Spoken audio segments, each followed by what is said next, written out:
ndeysaan Jambar dawul dafa wuti doole Mbaye Gouy Gui daw reculer génn saako yi jël avertissement dellu si waat Zarko wàccaat na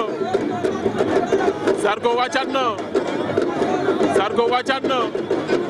dooraat na ko Zarko ngay raag ak moom indil na ko giita ngas Zarko wàccaat na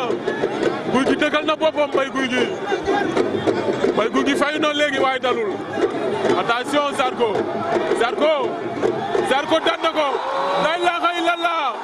Zarko daan na Mbaye Gouy Gui Zarko daan na Mbaye Gouy Gui Zarko daan na Mbaye Gouy Gui